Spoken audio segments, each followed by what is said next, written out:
Are you guys ready for full disclosure? I'm talking like full frontal disclosure. This is the Mayflower Electronics ARC amp. It's a brand new product. This one does not rely upon the O2 open, source stuff. So before, what they did is they took the O2 amp, which is made by the Northwest Audio Video guys. Anybody seen the Northwest Audio Video guy? Basically put it in a case and made it all nice and fancy and sold it. But it's open source, so anybody could do it. This device came to be for a few different reasons. First off, Tyler, he had his device on Mayflower Electronics. He put it up on Massdrop, did very well on Massdrop, but Massdrop looked at it and they're like, this is open, we can make it ourselves. So they went to China, whereas Tyler was making them here in the USA. They went to China and they made one exactly like it, except it had didn't have the Mayflower Electronics logo on top. So Tyler calls me freaking out, and he got on the internet and he was like, this sucks, what the hell? These guys are totally like screwing me over. And I ethically think, you know what, when it comes to straight up, San Francisco style profit, that's just what the companies do. When it comes to, like what's good for the community as a whole, maybe not the best thing ever that Massdrop could have done, but it's an open source thing. So I started talking to Tyler on the phone and I was like, dude, you need your own device. And he was like, I don't know, man, it's really difficult to make a device like this. And I was like, you really need your own device. I'm going to do everything I can to help you. I'm going to throw money at this project and some ideas, and you take care of the engineering. So that's kind of where this started. And then he really took it from there, made it his own device, and here it is in front of me. I can't believe it's here. The amount of stuff that we went through to make this, or he went through to make this, and I was just on the side, some stuff happened with me too, but the amount of stuff that was done to make this is ridiculous. And when you think about what a small company has to do to make a brand new product that's completely from scratch like this, it's a bit daunting. So let's talk about what this is first, and then we'll get a little bit more into that. So this device is a really, really clean and powerful headphone amplifier. All the ports, like more ports than I thought they could cram into here. And I demanded a microphone port on the front, that was really, really important to me. And here's the reason why. I'm going to switch over to the microphone on this right now. So if you've got, a headset or a pair of headphones that's not USB, that plugs into your motherboard, a lot of times those can sound really crappy. And that's not because the mic is bad. That's usually because the inputs on the motherboard for the microphone are terrible. And so you end up having a lot of gain, a lot of hiss, a lot of pop, a lot of crack, just a lot of extra background noise that you shouldn't have. And so I was like, you know what, for gamers that watch our stuff and gamers that are out there now, they're getting more sophisticated. They realize that gaming headsets suck, and it's time to get a real pair of headphones and put a nice microphone like this Antlion mod mic on there. But we need good inputs. So there's a microphone input on this, it's wired into the circuitry, and it works over the USB bus. So there you go. You've got the microphone on board. And here's how it sounds. You guys can hear me right now talking. Now, I personally think this is going to be really nice for streamers, really nice for just people who want to have really good, clean audio, even when they're just playing games with their friends. So that was really important to me.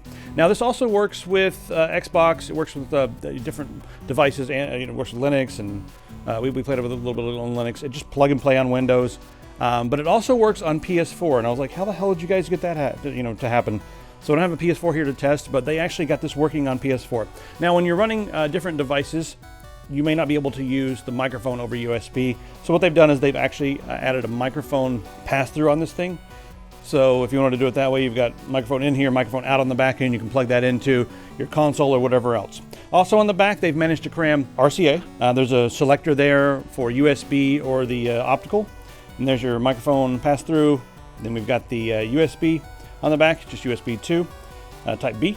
And then over there we've got your high and your low gain. And that's going to be for if you have like headphones that are 600 ohm or something like that.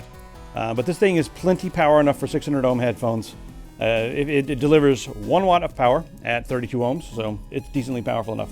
Beyond that, that's your optical. So that's going to be for whatever else you want, stereo. It's stereo here, so you run it to your consoles or whatever else. It's made for headphones. It's not going to be like full surround or anything like that. Power plug in the back. So all this in the same size box as the O2 amp DAC that they had. Plus they were able to lower the price a little bit, since it's all something he created himself, all on the same board. So to me, that was really impressive, and I really, really wanted that microphone thing, and that's why we threw money into it, and there's the full disclosure. There's a lot of blood, sweat, and tears that went into this product. We can make a totally separate, almost documentary on what went into making this as a small, as Mayflower Electronics, as a small company. And then us on the side, we have people behind the scenes, like, not believing that Tech Syndicate, like my own crew was like, was not into this at all. They did not want to work on any more hardware projects, but it wasn't their decision to make. And they needed to realize that, but there was a lot of behind the scenes sabotage. There's a lot of sabotage going on. But luckily Tyler at Mayflower Electronics saw it for what it was when all our crew, from my crew, when they all called him and were like, we're going to shred up this contract and we're going to do away with all this crap, and then we're going to play it off as Logan lost a lot of money. And I was like, that's how ridiculous this is. I don't know. So, yeah, there was some bad seats. They're gone. That's awesome. This thing actually happened. One other thing you're going to notice on the front, there's a little DSP option, like a little button. Now, this thing was designed with gamers in mind, even though, I mean, I'm going to be using this for music and maybe even some audio editing and that sort of thing, but there's a DSP button on the front. All that really does is bass boost. They were thinking about adding some surround sound DSP modes, but they just don't sound good, guys. If you really want all that stuff, go buy a crappy pair of gaming headphones or whatever, gaming headset. So that's what the bass boost is on the front there. As far as the sound signature on this goes and the internal design, they decided to not use an op amp. So there's no op amp on the inside. And what that's going to actually do is it makes the specs slightly better. You have better signal to noise, just better clarity. I mean, for most people, it's not going to be noticeable, but if you really want the top of the line specs, right here it is. And that's because everything is just all done in the circuit, not relying upon op amps and all that sort of thing. Now, op amps, I guess the trade-off is that op amps can be used to color the sound. You can get one op amp versus the other to make it a warmer sound or a brighter sound or whatever. This one was designed to have a completely neutral sound, and that's what I want, and that's what I like. It doesn't color the audio, it just boosts it. That's all it does. It boosts it, makes it sound cleaner. It's going to be a hell of a lot better than what you have on your motherboard, isolated over here in this little unit. And then, if you want to color the audio, go out and get a different pair of headphones. If you want like something that's boomy, go out and get a pair of headphones that have a lot of bass, like the some of the Audio-Technica AT whatever 50X or whatever. If you want something that's really clear and sort of neutral for studio, 7506 from Sony, or maybe the GT880s will do the trick for you. So that's how you're going to color your audios with your headphones, in my opinion. This device took a lot. Let me know if you guys want to see more about the drama behind the scenes. I think it's kind of fascinating to see all the stuff that went into this. If you guys want more as far as the specs go on this unit, go over to their website. It's kind of boring to go through all those different specs. It's got 20 to 20,000 hertz as far as the frequency response and all that kind of stuff, which is what the human ear can hear. It's impressive, but the main thing with this is that it sounds good. It's built well. It's got an absurd amount of options. Plus the microphone is what really sells it for me. So let us know what you guys think in the comments. When you get this device, you are supporting a company like Mayflower Electronics, who did a lot to make this, and it's something that we also believed in so much that we put money into. So we expect to make a small return on this, but not really that much. It was mainly just, this is a device that I wanted to happen, and they were not like really thinking that the microphone was going to be possible, and I was like, how much is it going to take to make that microphone possible, because I want it bad. And I think a lot of people out there are going to really want that microphone input too, so that's kind of why we got involved, encouraging Tyler to make his own products.